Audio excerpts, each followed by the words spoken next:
bugünkü gündə hansı su içilməlidir? Bax, bunu bir aydınlaşdıraq. Məsələn, bu sular. Bunlar hamısı filtrasiyadan keçir. Filtrasiya tərs osmoza əsaslanır. Tərs osmozda da 15-20 mikrondan artıq dəliklər yoxdur. Bu da deməkdir ki, oradan ancaq suyun molekulası keçir və yerdə qalan bütün vitaminləri, vitamin suda az olur, çox cüz olur, əsasən minerallar olur. Mineralların heç biri keçmir.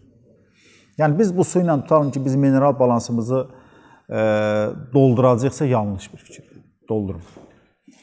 Əgər imkanımız varsa, hamınız bulaq suyu için. Bulaq suyunda bütün minerallar suda həll olmuş şəkildə var. Bu var. Biz bu suyu ancaq çay qoya bilərik. Çünki bu çaydan da kəfəmlər gətirmir, çayımız yüngül olur. Zaten içində mineralla dolu suyu da çaydan da qaynadanda o kəf formasında çaydanın qıraqlarını yapışır. Rayonlardan biz görmüşsünüz. Yəni bulaq suyu ilə çay qoyanda görür çaydanın kəfi olur. Amma bəli, kirəç. Amma bu sularda olmur. Yəni biz mineral balansımızı o su ilə doldurmalıyıq əslində qalanda. İndi biz susama ehtiyacımızı ödəmək üçün bu suyu içirik. Mən məsələn, rayondan gətirirəm suyu. Mən evdə o suyu içirəm. Qaldı ki, suyun tələbatına. Suyun tələbatı yayla qışda fərqlidir. Yəni yayda insan suyu tələbatı daha çoxdur. Ona görə yayda 2 litrə, bəzi hallarda 3 litrə qədər ola bilər. Amma qışda isə bu 1 litrdən artığı sadəcə olaraq orqanizmə ziyan verir. Su haqqında müxtəlif alimlərin və elm adamlarının çoxlu görüşləri var və bu görüşləri paylaşıblar da. Suyun 2 litrdən və yaxud da 3 litrdən artıq içilməsi artıq böyrəklərə bir yük verir.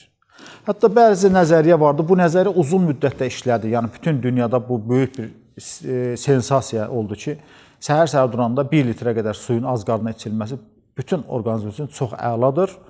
Amma İngiltərədə 1000-ə yaxın könüllü üzərində bu təcrübəni apardılar. Görürlər ki, əksəriyyətin böyrəklərində problem əmələ gəlir. Və eyni zamanda suyu həddindən artıq çox istifadə edəndə suyun tərkibində natrium və kalium mübadiləsi var. Bir tərəfində natrium var, bir tərəfində bu natrium-kalium mübadiləsində pozğunluqlar əmələ gəlir. Çox istifadə edəndə. Ona görə yayda 200 litr arası, qışda da 1 litrə qədər yaxşıdır. İstifadəsi normaldır. Yəni, bu mənim fikrim deyil. Bu, dünya, belə deyərdim ki, alimlərinin ortaq rəyidir. Amma yenə də deyirəm, içiləndə bulaq suyu içilməsi daha yaxşıdır.